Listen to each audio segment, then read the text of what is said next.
আসসালামু আলাইকুম ওয়া রাহমাতুল্লাহি ওয়া বারাকাতুহু। সম্মানিত দ্বীনী ভাই ও বোনেরা, আমরা সবাই জীবনে কখনো না কখনো আল্লাহর দরবারে হাত তুলেছি, কেউ সুখে আবার কেউ দুঃখে, কিন্তু দোয়া সবসময় তাড়াতাড়ি কবুল হয় না।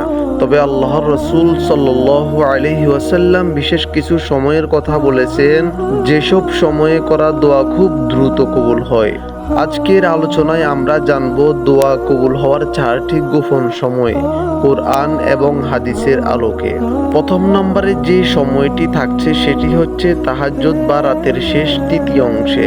আল্লাহ পাক রব্বুল আলামিন পবিত্র কোরআন শরীফের সূরা সাজদার 16 নম্বর আয়াতে ইরশাদ করেন, তাদের পাশ শয্যা থেকে দূরে থাকে, অর্থাৎ রাতে ইবাদতে উঠে তারা তাদের রবকে ভয় ও আশা নিয়ে ডাকতে থাকে এবং আমি তাদেরকে যা দিয়েছি তা থেকে ব্যয় করে।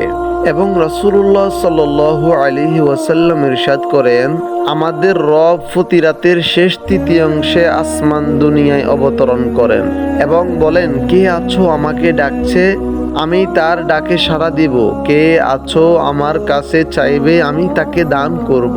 অর্থাৎ রাতের শেষ অংশে যখন সবাই ঘুমিয়ে থাকে তখন আল্লাহ বান্দার দোয়া শুনতে বিশেষভাবে প্রস্তুত থাকেন।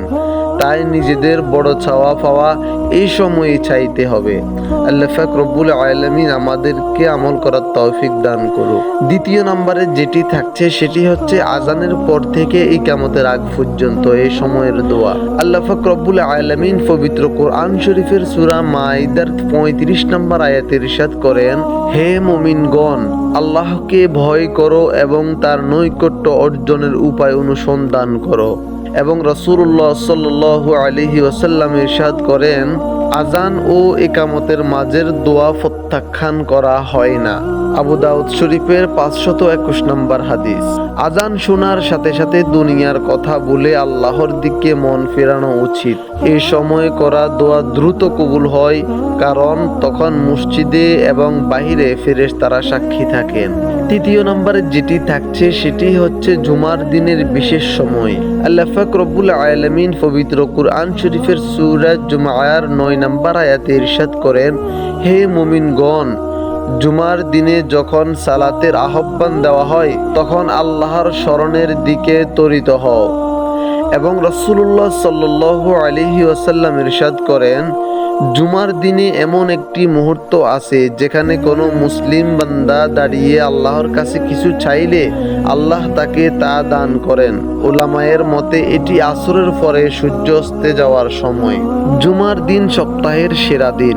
আসরের পর থেকে মাগরিবের আগে কয়েক মিনিটের সেই সময় দোয়া করলে তা কবুল হওয়ার সম্ভাবনা অনেক বেশি। আপনি যদি এতক্ষণ পর্যন্ত আমাদের ভিডিওটি দেখে থাকেন, অবশ্যই ভিডিওতে একটি লাইক করে দিয়ে ভিডিওটি অবশ্যই শেয়ার করে দিবেন। চতুর্থ নম্বরে যেটি থাকছে সেটি হচ্ছে সিজদার মধ্যে দোয়া করা। আল্লাহ পাক রব্বুল আলামিন পবিত্র কোরআন শরীফের সূরা আলাকের 19 নম্বর আয়াতে ইরশাদ করেন, তুমি সিজদা করো এবং তোমার রবের নিকটবর্তী হও। এবং রাসূলুল্লাহ সাল্লাল্লাহু আলাইহি ওয়াসাল্লাম ইরশাদ করেন, সিজদায় বান্দা তার রবের সবচেয়ে কাছাকাছি হয়, তাই সিজদায় অধিক দোয়া করো। উপসংহার হিসেবে কিছু কথা বলি, প্রিয় ভাই ও বোনেরা, আমরা অনেক সময় এলোমেলো ভাবে দোয়া করি এবং ভাবি কেন কবুল হচ্ছে না। আসলে আল্লাহর নির্ধারিত বিশেষ সময়গুলোকে কাজে লাগালে আমাদের দোয়া কবুল হওয়ার সম্ভাবনা বহুগুণ বেড়ে যাবে। তাহলে আজ থেকেই ঠিক করে ফেলুন, তাহাজ্জুদ, আজান ও একামতের মাঝে দোয়া, জুমার দিন আসরের পরে দোয়া আর সিজদার মধ্যে দোয়া, এই 4 সময় দোয়া করব ইনশাআল্লাহ তাআলা। আজকের ভিডিওটি পর্যন্ত থাকলো। এতক্ষণ পর্যন্ত যে 4টি বিষয়ের উপরে আমরা আলোচনা করেছি, আল্লাহ পাক রব্বুল আলামিন আমাকে এবং আপনাদেরকে আমল করার তৌফিক দান করুক। আজকের ভিডিওটি পর্যন্ত। সকলের কাছে বিদায় নিচ্ছি। আসসালামু আলাইকুম ওয়া রাহমাতুল্লাহি ওয়া বারাকাতুহু।